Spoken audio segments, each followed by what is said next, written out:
Whatever the ultimate divine is, it's not to be found in its fullest expression in any of those examples. It's something else. Okay, so then the question is, well, what is that else? Well, the Christian answer is, well, whatever it is, in its human form, let's say, it's something human. It's something that humans can aspire to. It's both of those. And it's made manifest in the figure of Christ. Something specifically human. But then you have this terrible paradox with Christ, which is partly the paradox that you just laid out, which is a very difficult thing to get a grip on. So what is it exact? Why is what Christ is doing proper sacrifice? Is it because what is it? His willingness to bear the pain? What is it? There's an idea in Christianity, which is, I think, the central idea, which is that you need to face the potential for malevolence that exists within you and in the world. So that's Christ's confrontation with the devil in the desert, with Satan in the desert. You have to come to terms with that malevolence. That's part of existence.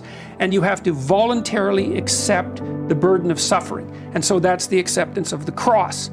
Okay, so you take on that, you say the suffering. So there's an idea that Christ is a messianic figure because he took the suffering of the world onto himself. And what that means to me is that he was someone, speaking conceptually, who decided that the suffering of the world was his responsibility, and that that's what you're supposed to do. You're supposed to decide that that's your responsibility. You take that on as a burden. You do the same with the malevolence. So when you read history as a perpetrator, right? Maybe you also read it as a victim, but you certainly read it as a perpetrator, and then that's on you. Mm-hmm. Okay, so then the question is, what happens when you do that?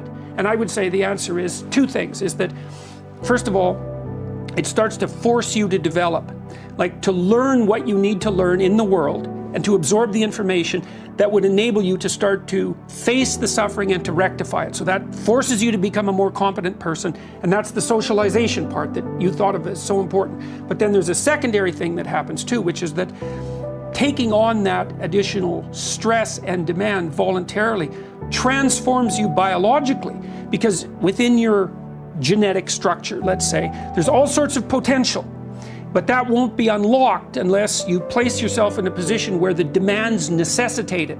And so by following that pathway, truth, let's say, the acceptance of suffering and the confrontation with malevolence, so that's the heaviest load that you could take on, then you actually produce a psychophysiological / spiritual transformation in yourself that matures you into like the representation of the Father on earth. Case. So that's part of that biblical narrative too. We're not the sorts of creatures who should be subject to tyranny. And then the tyranny might be, well, is it the tyranny of a state, or is it the tyranny we impose on ourselves? And I would say probably both. Why not both? The story could be referring to both. We tyrannize ourselves with our own presuppositions all the time. And then you might ask yourself, why? Why don't we just give up our tyrannical presuppositions? You know, because they're not worthy and they're oppressive, but we don't give them up, and why often celebrate them? And I think the story has an answer for that too, because it's out of the tyranny into the desert. It's like, is that better or worse? How about worse? And so what if it's the case that even to escape from the tyranny of your own presuppositions, that you don't go from the tyranny to the promised land, you go from the tyranny to the desert? And who the hell, wants to do that? And the answer is no one with any sense. It's like, hey, I'll just keep the tyranny, thank you very much. At least I know where everything belongs there. And fair enough. I mean, this is a very serious question, and it's an open question in the Exodus narrative, whether the desert is worse or better than the tyranny. You know, so I don't think there's a tyranny that's so brute that we can't long for it if it's been shattered.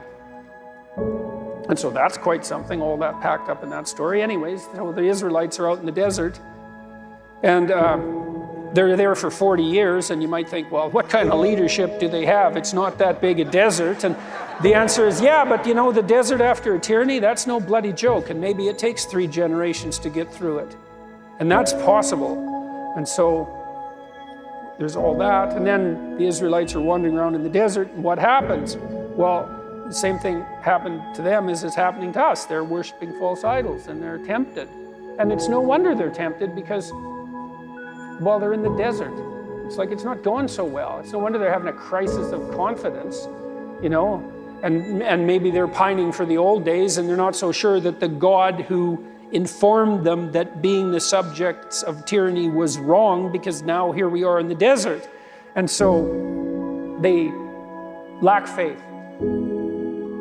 And it's understandable. But despite it being understandable, and this is one of the harsh things about the story, what does God do when he hears their complaints? He sends poisonous snakes in there to bite them. I think that's pretty brutal. You know, and that's the sort of thing that makes the technical atheist type sort of recoil about the conceptions of God in the Old Testament. It's like, it's not exactly what you'd expect in some sense from an all-merciful being. It's like you got these poor Israelites. First of all, they were in the tyranny. Then they had to go across the Red Sea. Now they've been wandering around in the desert, and that's not good. And so your best solution is to send a bunch of snakes in to bite them? But you think, well, you know, even if you're in the desert after a tyranny and you lose faith, then the snakes are going to bite you. They finally break down and go to Moses and say, look, you want to have a chat with God and get him to call off the damn snakes? And Moses says, yeah, okay. And so he goes and talks to God. And God says, this is weird. This is one of those impossibly weird stories. You think this is either insane or it's true, because that's the only options. It's not boring. It's not predictable. It's either insane or it's true, okay? And maybe we could start by thinking it's insane, but whatever. Moses talks to God, and God could just call off the snakes, right? That's what you'd expect him to do. But that isn't what happens. He says, go make an image of a snake in bronze and make an image of a stick, like a staff, and put the snake on the staff and then stick it in the ground. And then have the Israelites go and look at the snake. And then the snakes won't bite them anymore. Okay. Here's a doctrine from all fields of psychotherapy. Okay. Look at what you're terrified of, and you will get braver. The classic therapeutic treatment for terror and the poisoning that terror induces is exposure, voluntary exposure. Yeah. Okay, so the pattern there is face what you're most afraid of, and you will be free.